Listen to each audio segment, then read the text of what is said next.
Hello అండి, welcome to our channel త్రివిక్ eggs in blogs. ఈరోజు వీడియోలో ఎగ్తో మనం పేస్ట్రీ బేస్ని ఏ విధంగా ప్రిపేర్ చేసుకోవాలో చూపిస్తానండి. లాస్ట్ వీడియోస్లో మీకు చూపించాను కదా ఎగ్లెస్ని ఏ విధంగా ప్రిపేర్ చేసుకోవాలనేది.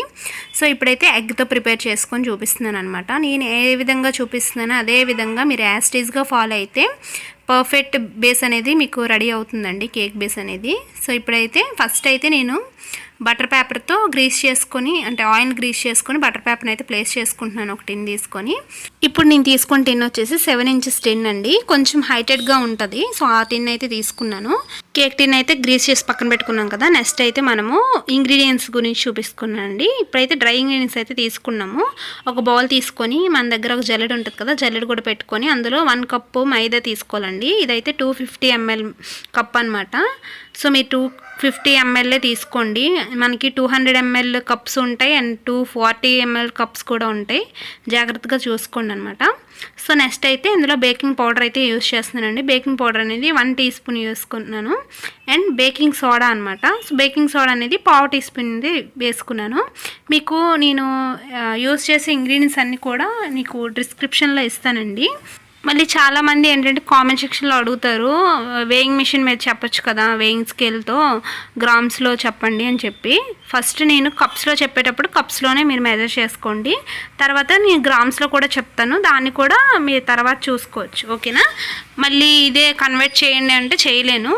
నేను ఏ రెసిపీ ఫాలో అవుతానో అదే రెసిపీని మీతో షేర్ చేసుకుంటున్నానండి. మీకు గ్రామ్స్లో చెప్పేటప్పుడు గ్రామ్స్లో చేసుకోండి, మీకు కప్స్లో చెప్పేటప్పుడు కప్స్ మెజర్మెంటే తీసుకోండి, ఓకేనా. ఫస్ట్ అయితే నేను ఇక్కడ డ్రై ఇంగ్రీడియంట్స్ అనేవి జల్లించుకొని పక్కన అయితే పెట్టేసుకున్నానండి. నెక్స్ట్ వచ్చేసి ఇంకో బౌల్ తీసుకొని అందులో 3 eggs అయితే తీసుకున్నానండి. 3 eggs తీసుకొని అందులో చిన్న పించ్ ఆఫ్ సాల్ట్ అయితే వేసుకోవాలి. సో వేసుకున్న తర్వాత అందులోనే మనము వెనిలా ఎసెన్స్ కూడా యూస్ చేసుకోవచ్చు. మీకు కావాలంటే బటర్స్కాచ్ కావాలంటే బటర్స్కాచ్ ఎసెన్స్, లేదు మీకు స్ట్రాబెర్రీ కావాలంటే స్ట్రాబెర్రీ ఎసెన్స్, మీకు ఏ కావాలి అంటే మీరు ఏ పేస్ట్రీ బేస్ని ప్రిపేర్ చేయాలనుకుంటున్నారో ఆ ఎసెన్స్ని అయితే యూస్ చేసుకోవచ్చు అనమాట. సో ఈ మూడింటిని కూడా మనము మంచిగా బీట్ చేసుకోవాలండి, ఫోమీగా బీట్ చేసుకోవాలి. నేను ఇక్కడ 1 స్పీడ్లోనే బీటర్ స్పీడ్ అయితే పెట్టుకొని బీట్ చేసుకుంటున్నానండి. మంచిగా బీట్ చేసుకుంటే ఎంత మనకి ఫోమీగా బీట్ చేసుకుంటే కేక్ అనేది అంత ఫ్లఫీగా వస్తుంది. నేను ఇక్కడ షుగర్ అనేది పౌడర్ కింద తీసుకుంటున్నానండి. సో మనకి మనము ఓన్లీ షుగరే తీసుకోవాలి అనుకుంటే ఇక్కడ మనము 3/4 కప్పు అంటే 3/4 కప్ అయితే యూస్ చేసుకోవాలి. లేదు షుగర్ పౌడర్ అంటే 1 కప్ యూస్ చేసుకోవచ్చు. ఇప్పుడు నేను ఏ విధంగా చెప్తున్నానో అదే విధంగా చేయండి. మళ్ళీ తర్వాత 1 కప్ షుగర్ తీసేసుకొని కరగలేదు అని చెప్పి మళ్ళీ అంటే రెసిపీ ఫెయిల్ అయిపోయింది, మీరు బాగా చెప్పలేదు అని అనుకోండి. నేను ఏ విధంగా చెప్తున్నానో అదే విధంగా మీరు ఫాలో అవ్వండి, ఓకేనా. మనకి ఇక్కడ షుగర్ పౌడర్ ఎందుకు తీసుకుంటున్నానంటే నేను షుగర్ పౌడర్ అనేది కొంచెం ఈజీగా మనకి కరిగిపోతుంది అనమాట. షుగర్ అనేది కొంచెం టైం పడుతుందండి. మళ్ళీ అందులోనే చిన్న చిన్న షుగర్స్ అనేవి ఉండిపోతే మనకి కేక్ అనేది ఫ్లాప్ అయ్యే ఛాన్సెస్ కూడా ఉంటాయి. సో అందుకని చెప్పి షుగర్ పౌడర్ని తీసుకోండి. మీరు కావాలంటే షుగర్ని కూడా తీసుకోవచ్చు, కాకపోతే కాసేపు అంటే కొంచెం ఎక్స్ట్రా బీట్ చేయాలన్నమాట. కొంచెం ఎక్స్ట్రా టైం అనేది బీట్ చేసుకోవాలి. షుగర్ కరిగేంత వరకు బీట్ చేసుకుంటేనే మనకి కేక్ అనేది బాగా వస్తుంది. ఇక్కడ నేను చూపిస్తున్నాను కదా, మీరు నార్మల్గా ఫోమీగా బీట్ చేసుకుంటే సరిపోద్ది. పీక్స్ అంటే స్టిఫ్ పీక్స్ వచ్చేంత వరకు బీట్ చేయాల్సిన పని ఏమీ లేదండి. నార్మల్గా మీకు ఇప్పుడు ఏ విధంగా చూపిస్తున్నానో అదే విధంగా బీట్ చేసుకొని అందులోనే 25 ml ఆయిల్ని అయితే తీసుకుంటున్నానండి. నేను ఇక్కడ 25 ml తీసుకుంటున్నాను, బాగా అబ్జర్వ్ చేయండి, ఓకేనా. అంటే అది 1/4 కప్ అనుకోగలరు, అందులో హాఫ్ అనుకోగలరు. అది 50 ml కప్ అండి. సో 50 ml కప్లో 25 ml అంటే హాఫ్ తీసుకున్నాను అనమాట. సో దీన్ని కూడా మనం బాగా బీట్ చేసుకొని కలిపేసి అయితే పక్కన పెట్టుకోండి. డ్రై ఇంగ్రీడియంట్స్ అనేవి తీసుకున్నాం కదా, సో వాటిని కూడా మనము ఇందులో మిక్స్ చేసుకోవాలన్నమాట. ఇప్పుడు చూడండి, ఇందులో నేను ఎటువంటి మిల్క్ కానీ ఇంకా ఏమి వాటర్ కానీ ఏం కూడా మిక్స్ చేయట్లేదండి. ఇప్పుడు నేను చెప్పిన విధంగా నేను చెప్పిన ఇంగ్రీడియంట్స్ తీసుకోండి, ఎక్స్ట్రా ఏమి తీసుకోవాల్సిన పని ఏమీ లేదు. ఇక్కడ మీరు బీట్ చేసాం కదా, సో బీటర్తో మనకి ఇంకా పని ఏమీ ఉండదండి. మీరు కావాలంటే బీటర్తో కూడా బీట్ చేసుకోవచ్చు, అంటే మిక్స్ చేసుకోవచ్చు. బీటర్తో మిక్స్ చేయడం వల్ల ఏంటంటే ఓవర్గా మిక్స్ అయిపోవడం వల్ల మనకి కేక్ అనేది ఎక్కువ ప్లఫీగా రాదండి, కొంచెం లైట్గా వస్తుంది అనమాట. సో అందుకని చెప్పి ఇక్కడ నేను విస్కర్ అయితే యూజ్ చేస్తున్నాను. మీరు కూడా విస్కర్ని యూజ్ చేయండి. లేదు విస్కర్ మా దగ్గర లేదు అంటే స్పాచులా ఉంటుంది కదా, ఆ స్పాచులాతో కటింగ్ ఫోల్డ్ మెథడ్లో మనమైతే మిక్స్ చేసుకోవాలన్నమాట. సో అప్పుడు మనకి కేక్ అనేది చాలా బాగా మెత్తగా స్పాంజీగా వస్తుంది అనమాట.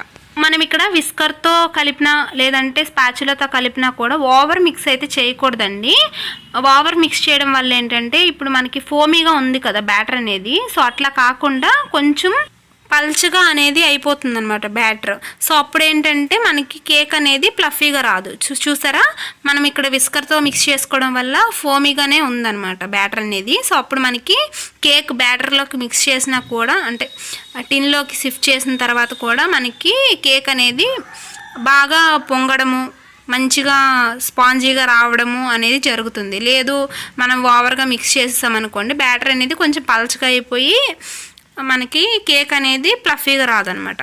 సో ఇప్పుడైతే మిక్స్ చేసుకున్నాం కదా, నెక్స్ట్ అయితే ప్రీహీట్ చేసుకోనండి. ఇక్కడ నేను ప్రీహీట్ అనేది ముందు చేయలేదు, ఇప్పుడే చేస్తున్నాను.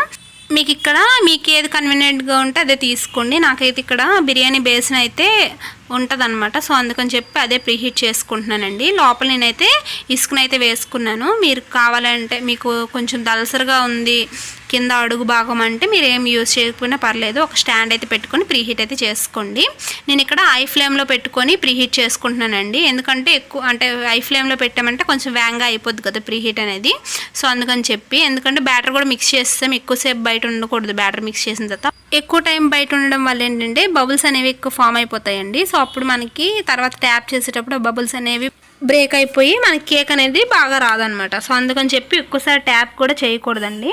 ఒక 2 times 3 times ట్యాప్ చేసేసి మనము ముందుగా ప్రీహీట్ చేసుకున్నాం కదా ఆ బౌల్లోకి అయితే షిఫ్ట్ చేసుకోవాలన్నమాట కేక్ టిన్ అనేది. సో మనం అది ఒక మీడియం ఫ్లేమ్లో పెట్టేసానండి. తర్వాత దాన్ని మీడియం ఫ్లేమ్లో ఒక 35 to 40 minutes అయితే బేక్ చేసుకుంటే మన కేక్ అనేది చాలా బాగా పొంగుతుంది అనమాట. సో నేనేం చేశానంటే ఒక 25 minutesకి ఓపెన్ చేశాను అనమాట లిడ్. అప్పుడు కొంచెం లోపలికి వెళ్ళిపోయింది, లేదంటే కొంచెం పైకి బాగా వచ్చేది కేక్ అనేది. సో బాగా బేక్ అయిపోయింది అనమాట. తర్వాత అయితే మనము బయట తీసుకొని కొంచెం చల్లగా అయిన తర్వాత కేక్ అనేది డీమోల్ చేసుకోవాలండి. మనం వేడిగా ఉండేటప్పుడు డీమోల్ చేసామంటే కేక్ అనేది పీసెస్గా అయిపోతుంది అనమాట, అంటే విడిపోతుంది. కేక్ అనేది బాగా రాదనమాట కట్ చేయడానికి. సో అందుకని చెప్పి కేక్ అనేది చాలా బాగా కూల్ అయిన తర్వాత డీమోల్డ్ అనేది చేసుకోవాలి. మనము సైడ్స్ ఉంటుంది కదా, సైడ్స్కి కొంచెం స్క్రాప్ చేసుకుంటే సరిపోతుందండి. కేక్ అనేది ఈజీగా డీమోల్డ్ అయిపోతుంది, ఎందుకంటే కింద మనం బటర్ పేపర్ వేసాం కదా, సో ఈజీగా వచ్చేస్తుంది అనమాట. నెక్స్ట్ అయితే బటర్ పేపర్ అయితే తీసుకున్నాం. చూడండి ఎంత బాగా వచ్చిందో, మాడిపోకుండా కూడా వచ్చిందనమాట. సో ఎక్కువ టైం బేక్ చేసుకుంటే ఏంటంటే ఐ ఫ్లేమ్లో పెట్టి బేక్ అయినా కూడా కింద అడుగు అనేది మాడిపోతుంది అనమాట. సో అందుకని చెప్పి మనం మీడియం ఫ్లేమ్లోనే ఒక కరెక్ట్గా 30 minutes బాగా బేక్ చేసుకుంటే ఈజీగా మనకి బేక్ అయిపోతుందండి కేక్. సో సైడ్కి ఒక బ్రౌన్ పార్ట్ ఉంటుంది కదా, అది కూడా మనం కట్ చేసేసుకుంటున్నాము. మీరు కావాలంటే కట్ చేసుకోవచ్చు, లేదంటే లేదు. నేను లైట్గా పైన కూడా లేయర్ అనేది చిన్నది కొంచెం, అది అంటే అంతగా బాగోదు కదా, సో ఈవెన్గా కట్ చేసేసుకుంటున్నాను అనమాట. మీరు కట్ చేసుకోవాలంటే కట్ చేసుకోండి, లేకపోతే లేదు. ఈవెన్గా వస్తే ప్రాబ్లమే లేదు, ఓకేనా. కొంచెం నాకు లోపలికి వెళ్ళిపోయింది కాబట్టి నేను కొంచెం సైడ్కి పైన అనేది తీసుకున్నానండి. చూడండి కేక్ కట్ చేసి చూపించాను కదా, 3 layers కట్ చేసుకుంటున్నాను. ఇక్కడ మనము కేక్ అనేది ఎంత బాగా బ్యాటర్ మిక్స్ చేసామంటే అంత బాగా కేక్ అనేది వస్తుంది. బ్యాటర్ అనేది ఓవర్గా మిక్స్ చేసామంటే కేక్ అనేది బాగా రాదండి. నేను ఏ విధంగా చెప్పానో ఆ విధంగానే ట్రై చేయండి. మీకు ఏ విధంగా వచ్చింది అనేది కూడా కామెంట్ సెక్షన్లో చెప్పండి, చాలామందికి యూజ్ అవుతుంది కదా. సో ఈ వీడియో మీకు ఇన్ఫర్మేషన్ మీకు వర్త్ అనిపిస్తే ఖచ్చితంగా లైక్ చేయడం అసలు మర్చిపోద్దండి. ఛానల్ని సబ్స్క్రైబ్ చేసుకోండి. మన ఛానల్లో బేకింగ్ వీడియోస్ అనేవి డైలీగా పెడుతూ ఉంటాను. చాలామంది హోమ్ బేకర్స్కి చాలా యూజ్ అవుతుందని అనుకుంటున్నాను. ఇప్పటి వరకు చూసిన వాళ్ళకి వీడియో నచ్చితే లైక్ చేయడం అసలు మర్చిపోద్దండి. మన నెక్స్ట్ వీడియోలో మళ్ళీ కలుద్దాం. Bye bye.